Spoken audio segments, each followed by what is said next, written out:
昨天跟你们联络以后，我就特别就拿出来放在这里，准备你们来。那现在我要拿了，就是我们全台最早的骨器，就是我祖先来台湾北部开垦时，所得到的这种契约，这已经有300多年了的契约。现在要提供，可以说到目前为止，我们所能看到的，最早的契约。这一张就是陈赖章垦号的契约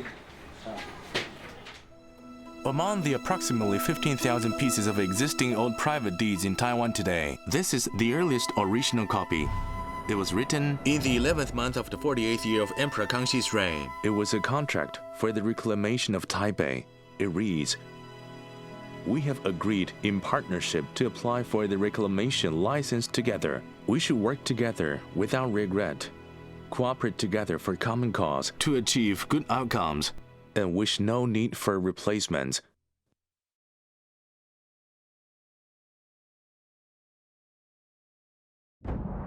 In the late Ming and early Qing dynasties, frequent wars led to lots of displaced peasants. Farmlands were deserted and not cultivated. Agricultural production was withered.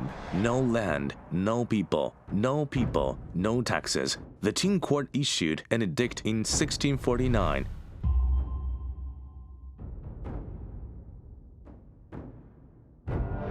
This was a policy encouraging the reclamation of land. It led to a tide of migration in the early Qing period. One such move was to rush westward, people from Huguan area pouring into Sichuan province. The other was to head east, crossing the sea to Taiwan from Fujian and Guangdong. After Emperor Kangxi incorporated Taiwan into Qing's territory, military and political personnel of Zheng's regime were relocated back to the mainland, as well as many civilians. 台湾很多土地就是已经很好的土地又都荒芜了，所以当时的台湾知府或者一些知县，为了保证地方的赋税，然后吸引大陆的一些老百姓到台湾去垦耕。当时在台湾要开垦这个土地，他必须要向官方报垦，官方在接到这个申请之后，那么到现场去做勘察，那么去证明它里面申请的内容是没有问题的，官方就会给这个申请的人一张执照。那这个执照呢，我们叫做垦照。那有了这张垦照之后，就正式的取得了这个土地的拓垦的权利。那另一方面，也具有了土地的所有权。With a license, you can start cultivating, and there was vast unclaimed land with low prices. A man named Chen Yuanzhi, for his helping the Qing army to take over Taiwan, was awarded with 1,300 taels of silver. He used the money to recruit tenant farmers and reclaimed over 20,000 Chinese mu of land. But in Fujian, where the population was saturated and land was scarce, such thing would never happen. During the period from the Dutch occupation to Zheng's regime, land developed in Taiwan was basically distributed in the plains of Tainan and Kaohsiung. These lands were now rewarded to those who helped recovering Taiwan, known as merit land. Shilan was definitely the one who acquired most of such lands. The land tenancy income was called Shihou Dazu. After his death, Shilan still enjoyed great honors, and his descendants inherited such incomes.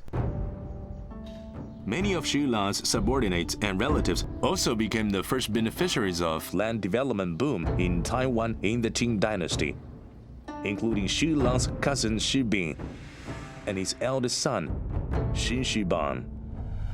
石炳啊，是石朗的部下，当时是安海布阵的时候，来作为驻镇官。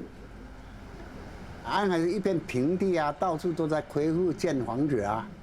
那听说石炳呢，就占了一大片土地，就是在这个新街这一带他用他的事业来建房。In a few years, Shibing became the largest real estate owner, with over 1,000 houses and storefronts, which naturally led to strong oppositions from local tycoons in Anhai. 所以清朝呢，就把它安置到这个台湾凤山。Fengshan is Kaohsiung today. The old wall town center and Zuoying were the earliest towns in Kaohsiung. In 1692, the 21-year-old Xu Shibang came to Fengshan with his father Shibei and became a student in the Fengshan County School. His father, as a Qing general, carried out all-round economic activities. By employing Port Wanda's convenient location, he sold Taiwan's sugar to Japan and engaged in land reclamation. In 1701, Shi Bing passed away. Xu Shibang inherited his father's business and started to engage in reclamation in the name of Xu Changling. He became a large reclamation developer. Around 1707, Xu Shibang crossed the lower Tamsui River and reached the Pingtun Plain. In today's Chaozhou Wanluan area of Liudui, Pingtuan, he recruited people coming from Fujian and Guangdong to develop paddy fields and plant rice. 师傅吧，在这个下淡水流域，那么开垦也成功，那么还有种甘蔗、制糖、卖糖，所以他很有钱的。 In 1709, the rich Xu Shibang went north to Banxian, which is today's Changhua County. His father had applied for a large area of uncultivated land in Dongluo Plain.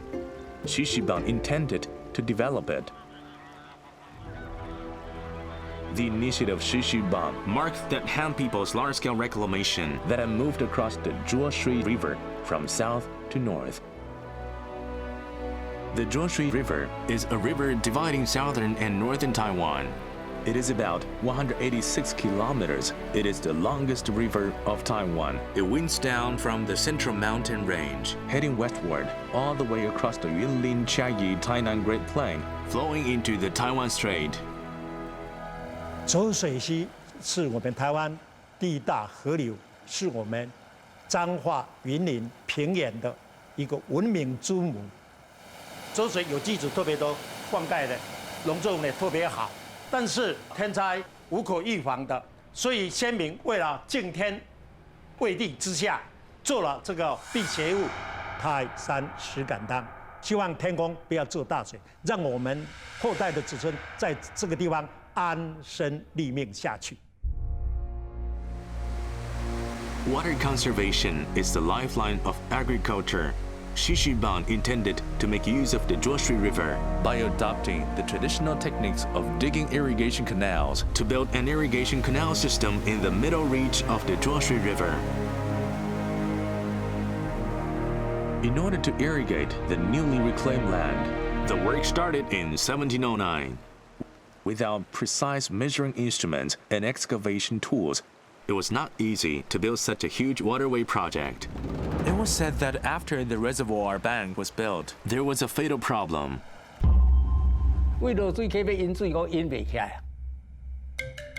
In desperation, Xu Shibang had to seek solutions. Posters were put out asking for solutions. An old man showed up. 伊要来甲指导啦吼，甲讲水安怎炸水创这个锅吼，你水就刷落去，晓流掉，啊水才引得起来。Xu Shibang followed his instructions, and the water flowed down smoothly. It is said the key technique taught by this old man was these blocks used to stop river flow to build dams. This was an ancient, simple, and effective way to build dams. 做水出来堵出来的时候，要感念这个老者啦，随无迄个人啦，嘛唔知会带去啊。啊，这里到那变成一个谜团。They only knew his surname was Lin. 因世家是讲，哇，这是因的大功劳者咧。哦，啊，即马伫咧圳头遐吼，嘛过一个林先生，对开发水准算功劳者，所以嘛甲起一间庙伫遐。 这个林先生啊，其实都有名。根据阮看哦，做世界族谱内底吼，讲因这林先生是福星县的人，啊，有人讲做林喜，啊，有人讲做林大喜。In 1719, the construction of the Babao Canal was finally completed. This was the largest water conservancy hub in Taiwan in the Qing dynasty. It was originally called Zhuoshui Canal or Xigong Canal, and later changed to Babao Canal. 彰化县现有是26乡镇，这北部吼，拄好目前的21乡镇的这个范围。 A total of over 200,000 mu fields in 103 villages of the 21 townships was irrigated by the canal.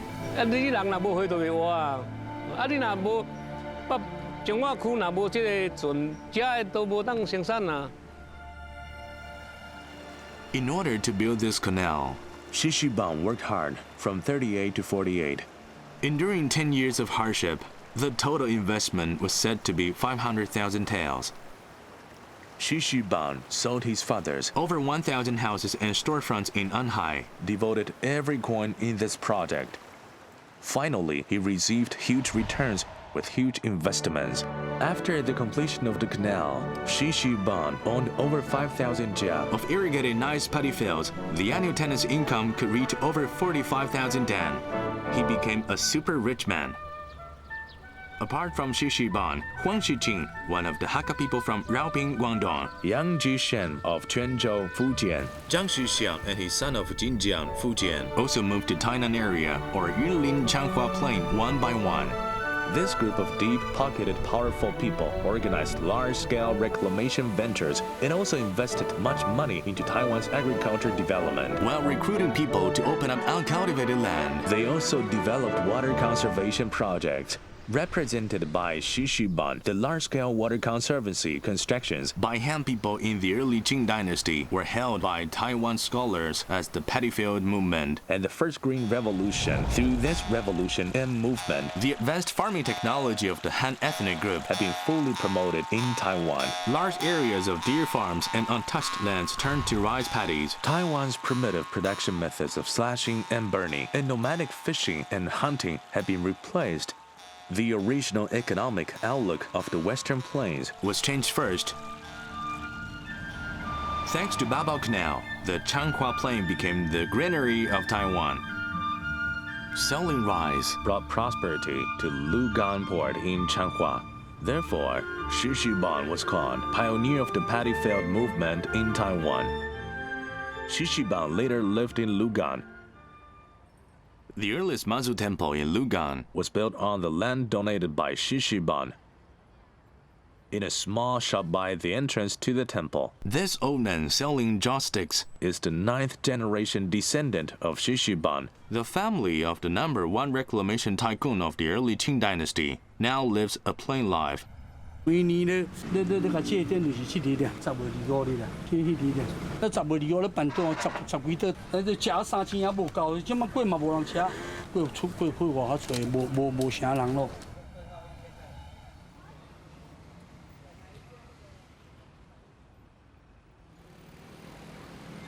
This old Nanjun Street is regarded the first street of Taichung City.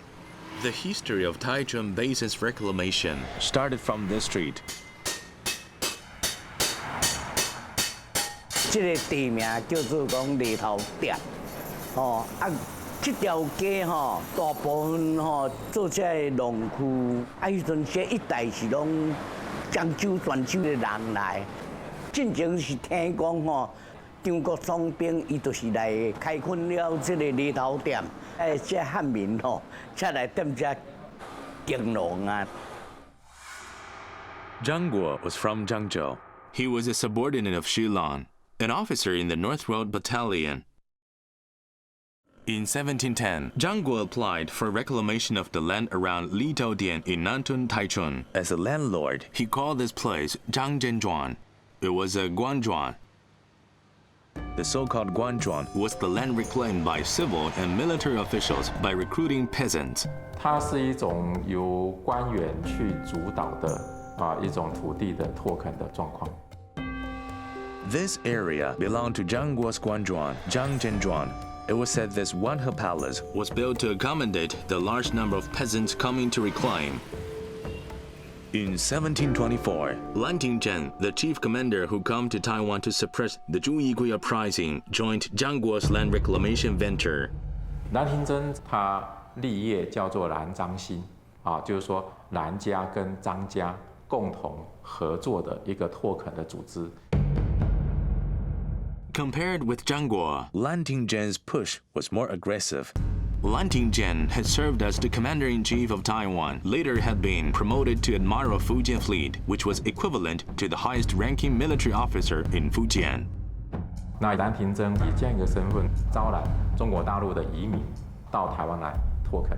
那当时是在海禁政策之下，一般的汉人是不可以随便到台湾来的，那可是蓝廷珍以他的军队以他的这个战船那么私下去带着这一些汉人到台湾来的。This was obviously a bold act, but it also enabled the southern part of the Taichung Basin to be quickly developed.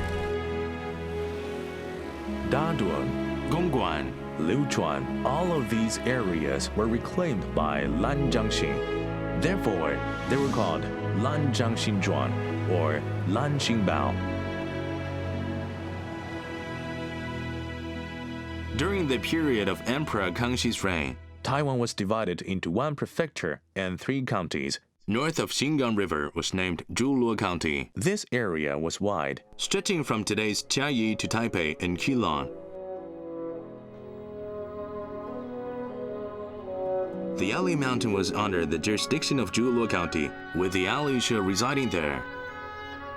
Today's Riyuetan was originally called Shuishaolian. In 1714, a Guizhou official arrived in Zhuluo to serve as the county magistrate. He was Zhou Zhongxuan. 那个时代的官吏该做的事情，就是维持社会治安，给老百姓一个好的环境，让他去发挥，让他去开垦，帮助老百姓开垦，修灌溉渠、修桥铺路，这是当时的政府就要做的事情。所以你看诸罗县志，看地方志，那地方官捐钱修灌溉渠，不胜枚举。According to the Zhuluo County Chronicle, there were 71 irrigation ditches. At that time, among these ditches, 30 of them, several hundred Chinese li in length, were donated by Zhou Zhongxuan from his own salaries. For 4 years, for the water conservancy project of Zhuluo County, Zhou Zhongxuan donated a total of 100 taels of silver and 1,600 dan of grains. At that time, the rice price was equivalent to 4 copper coins per dan. In other words, Zhou Zhongxuan donated about 800 taels of silver in total, while his annual salary as a county magistrate was merely about 27 taels.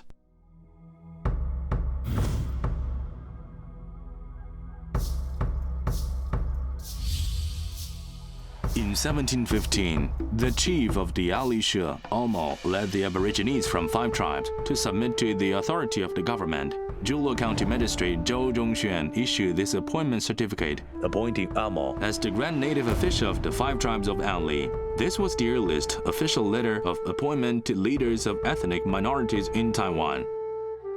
The submission of the 5 tribes was believed to be closely related with the men of Han ethnic group.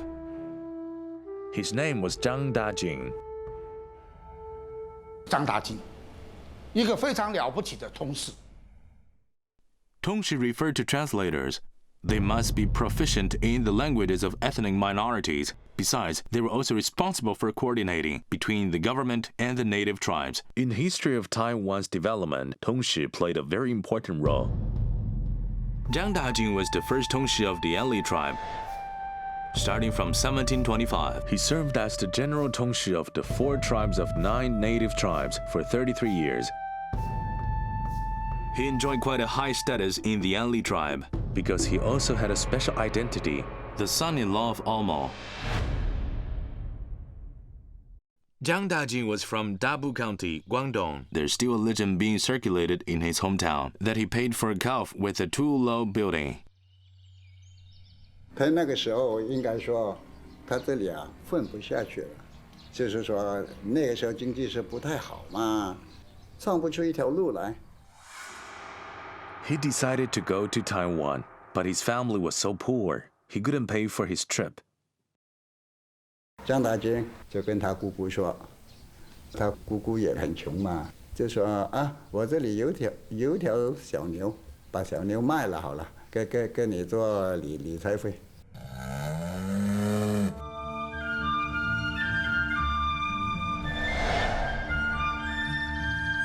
台湾以后发达了以后，回来就给他祖父盖了一个那蛇楼，回报他嘛。啊，幸亏你那一笔钱呢，给我发达了。Around 1711, Zhang Dajing left for Taiwan. He was 23 years old. 他当初过来的时候也是一个人呐，可是他因为走到我们台中，然后发现这里发生瘟疫。At that time, Taiwan was underdeveloped. Plagues often broke out in Taiwan, which not only caused many deaths of Han people, but also threatened the lives of Taiwan's ethnic minorities. But it provided Zhang Dajing with the opportunity to show what he could do. 张达金他懂得草药，那救活了这边的人，那原住民就非常感念，把女儿嫁给他。那一个嫁给他不够，最后据说应该是娶了6个吧，好，所以他叫做番驸马。他是番驸马，啊，那他因缘际会跟清朝也关系很好，当地的平埔族也很信任他。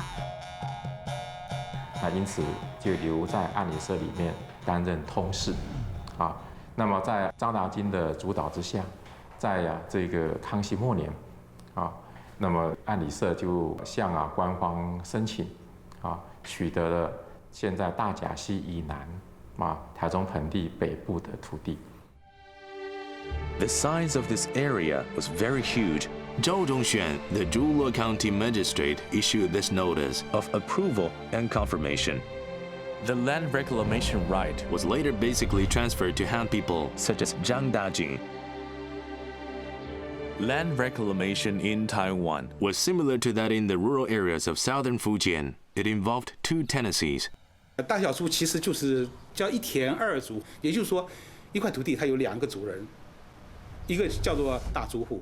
就是说有一些户，他当时向官府申请到这种垦造之后，投入一些资金，然后他拥有了这种开垦这块地方的权利。They then rented the land to tenants for cultivation. The rent they collected was called large rent. 真正把这块土地开垦成田，那是那些佃户做的，所以佃户也照样投入了很多的人力资本。Therefore, the tenants became the other owner of the land. And they rented the land to peasants. 在这种情况下，他可以收取小租，那他就变成小租户。The 2 tenancies then formed such a cycle. Those who collected large rent should pay a direct tax to the government. Land reclamation in Taiwan was different from other places because a large amount of land belonged to the Aboriginal tribes, so the tenants also had to pay rent to the Aborigines. 在整个清代的过程当中，清政府基本上对原住民的土地是比较实行保护的，就是不让汉人去随意的开垦原住民的土地，这是有政策保护的，叫护藩保产政策。原住民的土地不能买断，所以因此汉人一定要向原住民租，要交番租。假如你不交这个番租，那叫做滥垦。At that time, this so-called reclamation abuse was so rampant. How did Zhang Dajing obtain the land reclamation right from the Yanli tribe? He created a unique way of land development. 这开发的方式是讲挂地换水，就讲我提供水给恁，你土地给我开发。In the 11th month of the 11th year of Emperor Yongzheng's reign, a grand signing ceremony was held in the Yanli tribe. Attending the ceremony were Zhang Dajing and native official Pan Dunzai, grandson of the first native official Amo. Pan was the 3rd native official of Yanli tribe. Zhang Dajing was his uncle-in-law. What they were signing was an agreement on ceding land in exchange for water. The reason was that the Yanli tribe suffered from insufficient water for their fields, so Pan Dunzai sought help from his uncle-in-law and cooperated in partnership with 6 land proprietors or 60 pocketed Han shareholders. Among them was Zhang Dajing, who was also the head of the 6. Together, they invested a total of 6,600 taels of silver to dig ditches and ponds from the entrance of the Fuzhou village. guiding the water from the Dajia River to irrigate over 1,000 jiao fields in the area of Shudongbao. The canal was over 40 Chinese li, was called Mao Wushu Canal. Today, it is called Huludun Canal. From 1723 to 1733, through 3 times of land for water, Zhang Dajing and the Six Land Proprietors Partnership acquired a large area of land from the Anli tribe in the northern part of Taichung Basin. A large-scale land development started. 挂电话水吼，是台湾的开发史上吼特殊的例啦。这是一个台湾吼初期这个渔村社会一个上好吼的模式，上界好、上界成功的一个模式。这个开发吼真平静、真安稳、真理想。 The development of Taichung Basin was preceded in 2 forms. One was the Lanjiang Xinzhuang official estate in the southern part, spreading northward along the Dadu River. The other was in the northern part, led by Zhang Dajing and the Six Land Proprietors Partnership, moving southward from the Dajia River. The development of Taichung has seen immediate results, and it wasn't that long ago. This place was described as a barren land covered with woods and grass with no people. The book Bihai Jiyou was written in 1697 by Yu Yonghe, in which it described the primitive and wild environment in the central and northern part of Taiwan.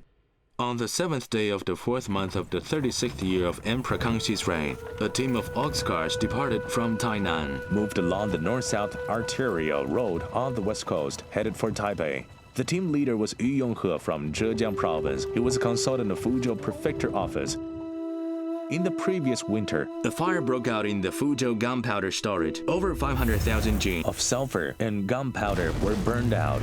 The court ordered Fuzhou officials to replenish further loss, but Fujian did not produce sulfur, while Taiwan had plenty. Jilong and Tamsui in the north were rich in sulfur. However, it had not been developed yet at that time. Everybody was afraid to go there. Travel enthusiast Yu Yonghe volunteered to go. Yu Yonghe witnessed more wilder surroundings while moving north. It took him a month to arrive in Taipei. Before he departed, many had warned him about this trip. Haven't you heard about the dangerous environment about Jilong and Tamsui? When you get there, you get sick immediately and you die right away. Only when he arrived in Taipei did Yu Yonghe realize that what they said was true. Densely covered with grasses and trees, few people go there. Miasma accumulates and penetrates into lungs and intestines. It was in the primitive and wild environment described by Yu Yonghe the reclamation of Taipei began.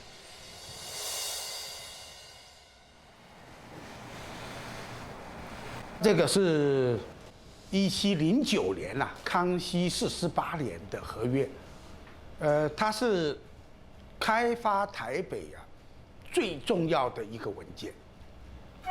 它是陈赖章、陈国起、戴天书3个垦号。所谓的垦号翻译成今天的话，就是开垦公司。 The Chenlaijiang Reclamation Company was a collective name of Chen Fengchun, Lai Yonghe, and Chen Tianjiang. Combining the 3 names, they teamed up with Chen Xianbo and Dai Tianshu in the name of the 3 reclamation companies of Chenlaijiang, Chen Guoqi, and Dai Tianshu, applied and acquired a vast land for reclamation. By comparing the ancient and modern place names, this is the area where the 3 reclamation companies reclaimed. 这是大部分的台北平原。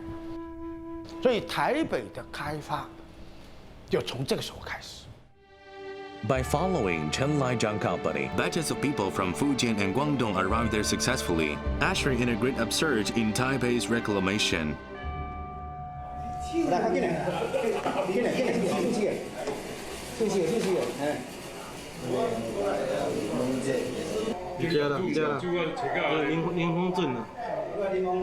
那个林秀俊号林承祖。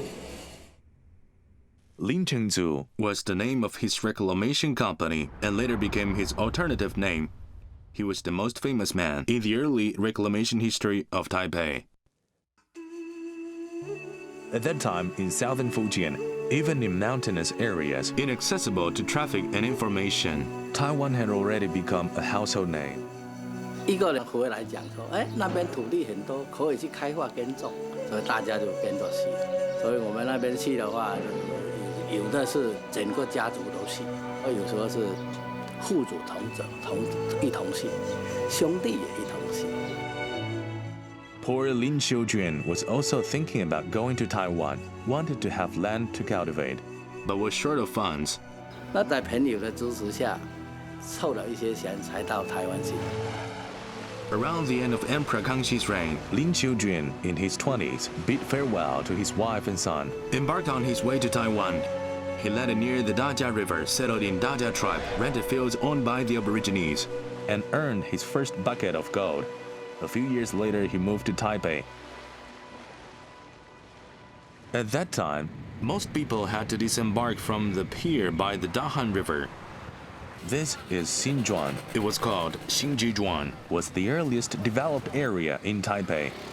Many well-known figures in the history of Taipei's early development had lived in Xinzhuan before. After arriving in Xinzhuan, Lin Qiujun was appointed by the government as the Tongshi of Tamsui.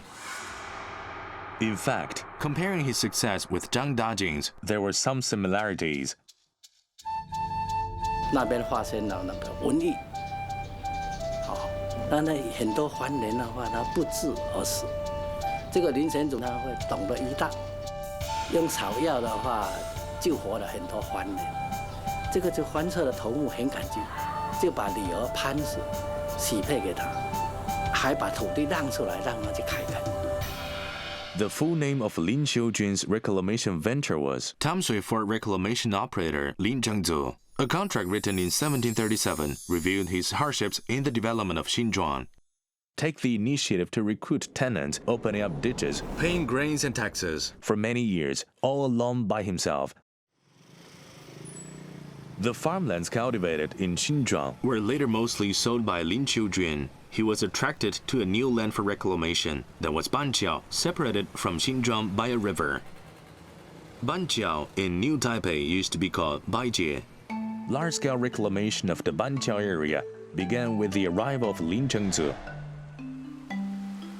Lin Zhengzu started with the construction of the Dahan Canal, irrigating the Banqiao Plain by guiding water from the Dahan River. This was a large-scale water conservancy project in Taipei. 林神祖他花了很多钱开圳，这个大安圳的那个长30里，宽2丈4，那是等于8米。哦，简直是一条小河。 After the completion of the Dahan Canal, over 1,000 jia fields in 13 villages of Baijie were able to be irrigated. The primitive outlook of Banqiao Plain had since changed. Lin Zhengzu was regarded as the #1 contributor to Banqiao's opening up. He reclaimed over 10,000 mu rich fields and collected an annual rent of 100,000 dan of grains. Before the rise of the Banqiao Lin Benyuan family, Lin Zhengzu was the largest reclamation leader in Banqiao, even in northern Taiwan.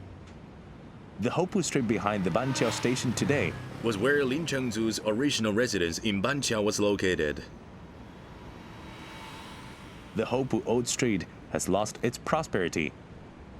The large Lin Mansion has also been divided into sections over time, with the last small space in which some of Lin Zhengzu's descendants still reside today.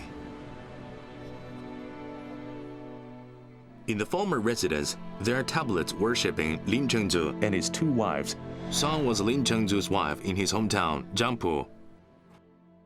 Panga Yehua was Lin Zhengzu's wife of Taiwan Aboriginal origin. The tablets in Lin's ancestral hall in Panlong village, Jiangpu, are also arranged in this way. A plaque hanging high in the ancestral hall was dedicated by Lin Zhengzu's 7th-generation descendant, the former vice chairman of the Chinese Nationalist Party, Lin Fengzhang, with inscriptions written by him. The source is distant and the stream long. Just as the inscription says, Lin family in Taiwan has as many as over 20,000 descendants. Lin Zhengzu's first wife was buried in her hometown on the mainland. Lin Zhengzu was buried in Neihu, Taipei. He died in 1771 at the age of 72. He had a brilliant career, owned a large area of land, but was still working at a late age. 他已经习惯了劳作，晚年他还经常下田去。人家说你不用做了，他说这个就是我的工作，我也已经做惯了。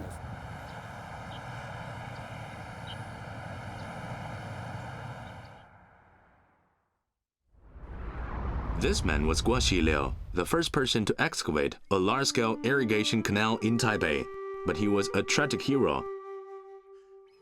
Guo Xiliu was from Nanjing, Jiangzhou. He followed his father to Changhua, Taiwan when he was young.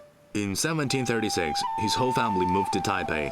In 1739, the 36-year-old Guo Xiliu decided to divert water from the Qingtan source of the Xindian River to irrigate his reclamation land, which was today's Xinyajuan in Songshan district of Taipei. This was a very risky south-north water diversion project. Guo Xiliu was not rich, but it was ambitious. 引水过来，这个水，那你高山阻挡，你怎么办？那么还要开凿，那么要打穿那个山洞。 This part of diversion tunnel inside the steep mountain by the Xiandian River was excavated by people using hammer and chisel. Just this work alone took 8 years. The next big issue to be solved was that the waterway had to cross over the Jingmei River from east to west before the water could flow to Taipei. 所以说你要修这个渡槽，架这个木质的水渠，所有的种种东西。 还有种种的什么其他的那个不可预见的这个困难，所以这是一个相当大的一个投资。这个溪流修得了阵，修了很久。这个工程呢，最后经过千辛万苦，也做成功了。 But it was too soon for him to be relieved. In 1765, a flood of the Jingmei River destroyed Guo Xiliu's canal that had exhausted his lifetime savings. The 60-year-old overstressed Guo Xiliu died in the following year. Fortunately, his eldest son, Guo Yuanfen, were determined to continue his father's unfinished venture. After 30 years of tenacious struggle, father and son, in 1769, the canal was finally completed. To commemorate the contributions by Guo Xiliu and his son, people call this canal the Liugong Canal. The Liugong Canal irrigation system diverted the water from the mountain source to the east side of the Taipei Basin, which was troubled by water shortage, and irrigated over 1,200 jiao fields to the south of the Keelung River. It crossed over the Jingmei River, then entered Taipei in 2 directions. One went through Liujiangli and Sanjiangli to the area of today's Taipei city government, irrigating the southeast part of the Taipei Basin. The other one went next to today's Taiwan University to the experiment farm of the Taiwan University Agriculture School, then divided into many small tributaries to irrigate surrounding Gongguan, Guting, and Dan areas. In addition to Liugong Canal and Dan Canal, Han people who pioneered Taipei successfully built irrigation systems of different scales, including Yongfen Canal, Haishan Canal, Dapingling Canal, and Wulixue Canal, etc. 清代整个台湾的一个水圳的开发一共有1000多条，3条很重要的就是北中南3条大圳台北的刘公圳中部的二水的八宝圳然后南部呢一个曹公圳。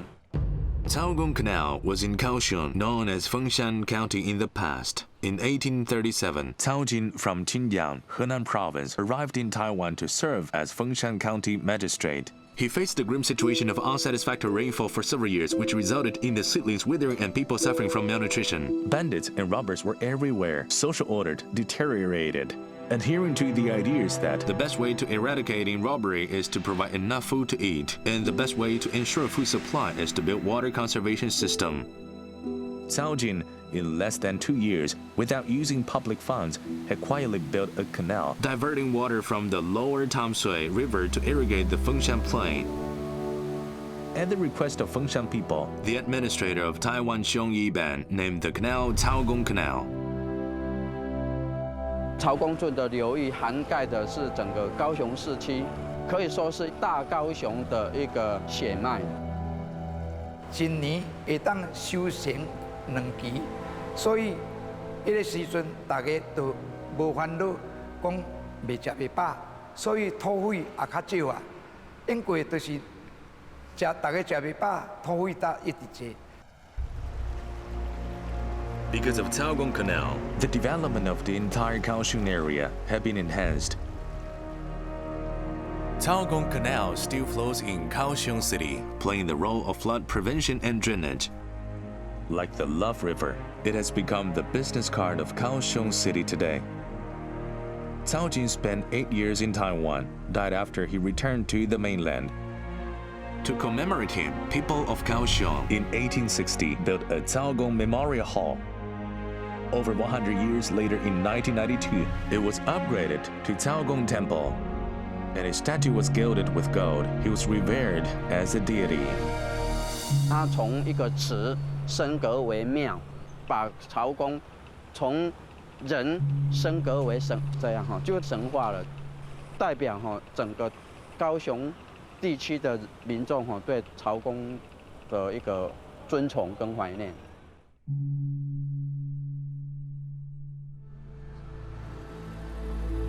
Taiwan's western plains have been well developed during Emperor Yongzheng's reign. The pace of Han people's reclamation had been quite rapid. It was frequent for them to cross the line to reclaim on the Aborigines' land. The government had to strengthen precautionary measures. A Han Aborigines boundary still was left in Meishan Chiayi. 乾隆33年所立的这一块界碑呢，它的碑文的意思呢，就是说沿着这个三级线啊作为一个分界点，三级线以东就属于这个原住民的活动范围，那三级线以西呢，西边的山路地带呢，就是属于汉人的活动范围。那汉人呢，不得随便侵入到这个原住民的活动范围里头去。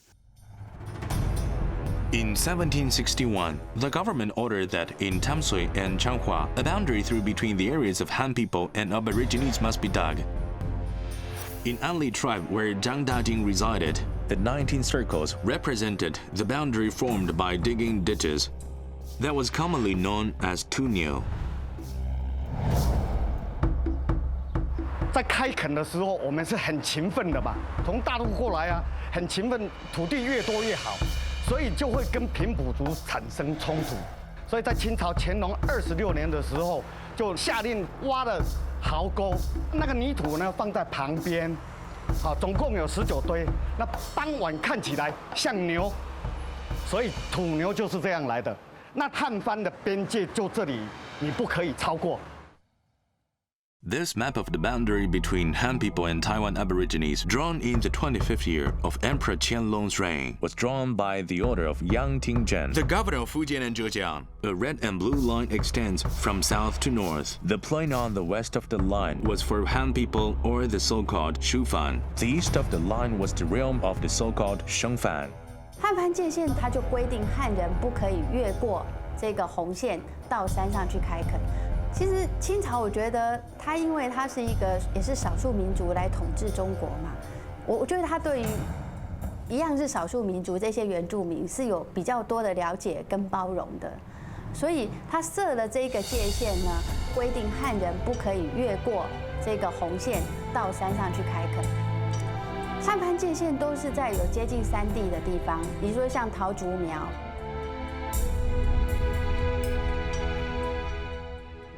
Beibu Township of Hsinchu was once an area prohibited for farming.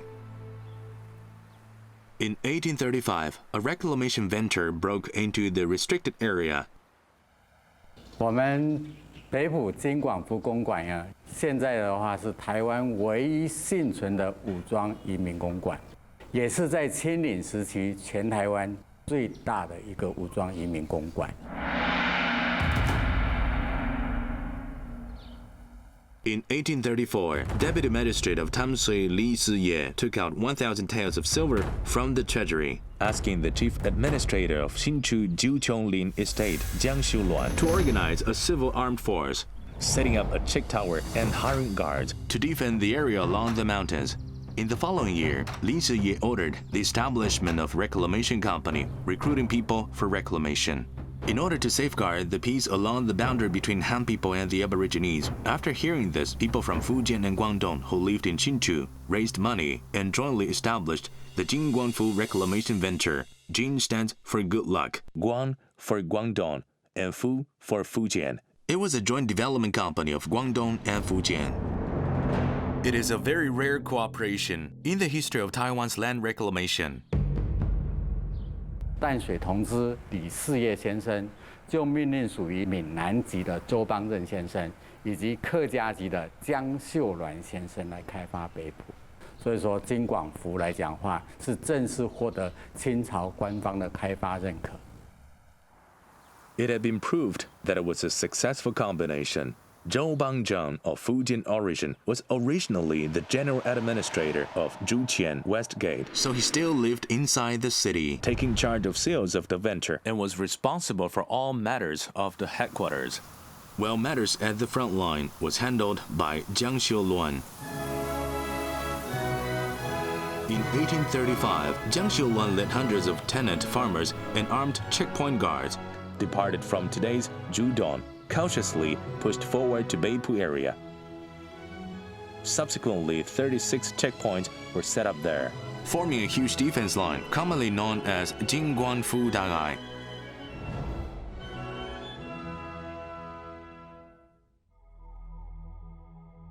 The so-called Eye was a facility to separate Han people and the Aborigines.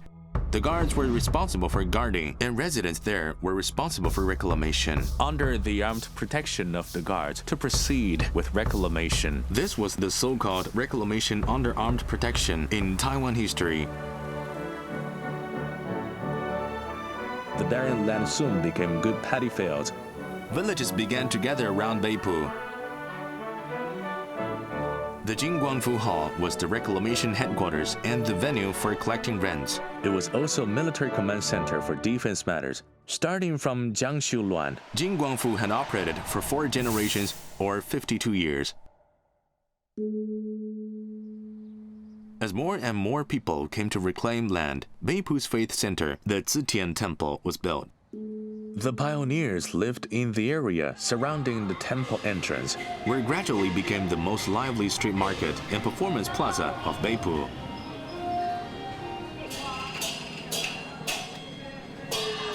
This type of opera was called Gezaishi. It was popular in rural and urban areas of Taiwan. It was developed from the folk tunes brought to Taiwan by people from Jiangzhou. Then it spread back to its hometown Jiangzhou and Xiamen. Yilan was the birthplace of Gezaishi. Looking east from the Caoling Ancient Trail, by the Pacific Ocean, the flat narrow strip is Yilan. People from Jiangzhou was the earliest group that started the large-scale development of Yilan. Usha from Jiangpu County, Jiangzhou, was known as the first person who opened up Yilan. Usha grew up in a mountainous village. He had an uneasy life. In 1773, he brought his wife and children to Taiwan. He was 42 already at that time. He landed in northern Taiwan, settled at Sandiao tribe in the mountain next to the sea. 乌沙到这个三雕社，也就是现在台北县的双溪贡寮这里定居，居住了快20年。那根据史书上的记载说，他民帆幸福啦，已经大概成为在三雕社这一带成为一个重要的地方领袖。 The mountain away from the Sandiao area was the area resided by the Aborigines, Yilan. 宜兰这个地方，记录它通常出现字眼就是云深雾罩了哈，然后终年不开，就是通常树太大了，都把这个日照给遮住了，一年大概只有半年看得到阳光这样子啦，所以呢瘴疠之气非常的严重。 But Usha was already familiar with the environment there. He had maintained trade relations with this place for many years. 乌沙应该也是欢歌了哈，欢歌就是汉人来跟原住民做生意，因为原住民呢，他们要汉人的一些生活的必需品嘛。Funga could make a lot of money, but it was not what Usha wanted. The uncultivated virgin land on Lanyang Plain was what Usha yearned for. He had been preparing for years. 所以呢，只要当时投靠他的人，吴沙都给他一把种子、一个斧头、一包米，让他往山区里面开发。这样子陆陆续续人越来越多，就慢慢的越过了雪山山脉，走出了我们现在草岭古道的前身这样一条路径。Finally, in 1796, the 60-plus Wuxia personally led the way, took a group of over 100 people, crossed the Caoling Ancient Trail, and stationed in the Lanyang Plain. But conflict broke out unexpectedly. 吴沙的弟弟吴力，在跟原住民战争中战死。The reclamation push suffered a severe setback. It was called off immediately. Later, a plague spread among the Aborigines. Wuxia used Chinese herbs to save their lives. 所以呢，原住民为了感谢他的帮忙，所以同意让这一批汉人进入到宜兰来开拓。这个是嘉庆2年1797年的事情了所以呢，吴沙很顺利的到了乌石港南边建立了第一个聚落，所以他把它命名为头城。